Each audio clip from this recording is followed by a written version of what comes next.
बिस्मिल्लाहिर्रहमानिर्रहीम।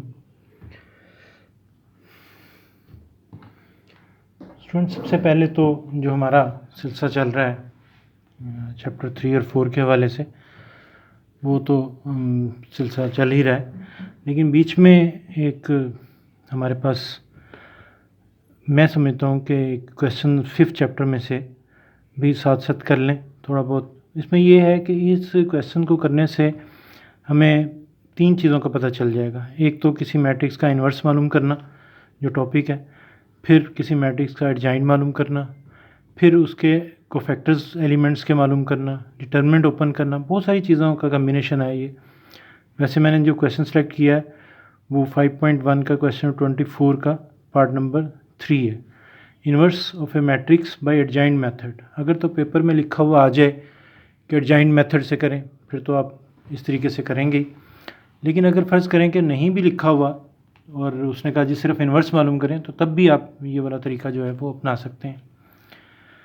क्वेश्चन देखिएगा, एक मैट्रिक्स है, मैंने उसका नाम लेट कर लिया ए, उसका डिटरमिनेंट बनाया, डिटरमिनेंट को ओपन किया। जिन लोगों को डिटरमिनेंट ओपन नहीं करना आता उन्हें सिखाते चलें कि सबसे पहले ये वाला एलिमेंट लिखते हैं, साथ इस कॉलम को और इस रो को छुपा लेते हैं, बाकी जो कुछ बचता है वो इसमें पुट कर देते हैं डिटरमिनेंट में, छोटे डिटरमिनेंट में। फिर अपनी तरफ से माइनस लिखना है, सेकंड एलिमेंट यहाँ से उठा के वो लिख लिया।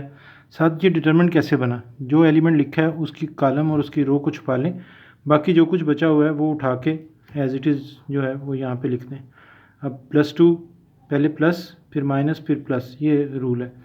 फिर ये वाला +2 लिख दिया, साथ एक डिटरमिनेंट आएगा। उसी तरीके से इस रो में से और इस कॉलम में से कुछ नहीं लिखना, बाकी जो बचा हुआ है उसको उठा के इसमें लिख दें। 2/2 का डिटरमिनेंट खोलना, इनको पहले मल्टीप्लाई करते हैं, फिर माइनस खुद से लिखते हैं, फिर इन्हें मल्टीप्लाई करते हैं। ये 2/2 का डिटरमिनेंट खोलने का तरीका। सिंप्लीफाई करके जवाब आ गया। अब आंसर यहाँ पे अगर 0 आ जाए तो फिर उस मैट्रिक्स का इन्वर्स जो है वो एग्जिस्ट नहीं करता। अब क्योंकि जवाब 0 नहीं आया तो इसका मतलब इन्वर्स एग्जिस्ट करता है। अब इसमें जो फार्मूला हमने यूज़ करना है इन्वर्स का, उसके अंदर हमें चाहिए होता है एडजॉइंट उस मैट्रिक्स का। तो एडजॉइंट मालूम करने के लिए अब हम काम शुरू करते हैं। तो एडजॉइंट में क्या क्या, एडजॉइंट कैसे मालूम करते हैं, उसके लिए क्या क्या करना चाहिए। सबसे पहले हमें क्या करना होता है कि जिस मैट्रिक्स का हमने एडजॉइंट मालूम करना है उसके जितने भी एलिमेंट्स हैं तमाम के कोफैक्टर्स लिखने हैं। अब कोफैक्टर कैसे लिखते हैं, जैसे फ़र्ज़ करें कि ये पहला एलिमेंट है, मैं इसका कोफैक्टर लिखना चाहता हूँ, इस दिए गए डिटरमिनेंट के पहले एलिमेंट को कोफैक्टर लिखना चाहता हूँ। तो इतनी लंबी बात कि जनाब हम क्या करने लगे हैं, कोफैक्टर मालूम करने लगे हैं उस एलिमेंट का जो कि पड़ा हुआ है प्रेजेंट है in first row and first column.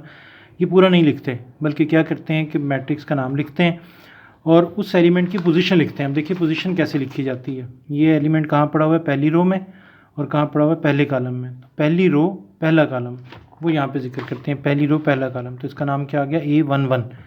अब मालूम कैसे करना है, -1 हमेशा लिखना है और उसकी पावर में लिखना है। यहाँ जो 1 है और ये जो 1 है वो ऊपर लिखना है और दरमियान में प्लस। ये हमेशा हर कोफैक्टर के स्टार्ट में ऐसे ही चलना है।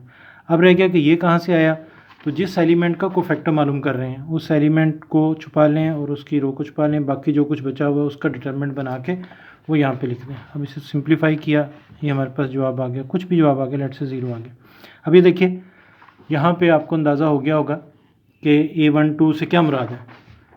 कोफैक्टर मालूम करने लगे हैं जो पहली रो में पड़ा हुआ है सेकंड कॉलम में पड़ा, उस एलिमेंट का कोफैक्टर मालूम करें जो कि पहली रो और सेकंड कॉलम में पड़ा हुआ है। पहली रो का 1 और सेकंड कॉलम का 2, वो यहाँ पे आपको पावर में नज़र आ रहा है 1 + 2। -1 हमेशा लिखना है, -1 हमेशा लिखना है, -1 हमेशा लिखना है, बार बार सुन लीजिए कि कोफैक्टर मालूम करते हुए। अब ये सारे कोफैक्टर मालूम करने का तरीका जो है वो मैंने कर दिए हैं, आप देख लीजिएगा।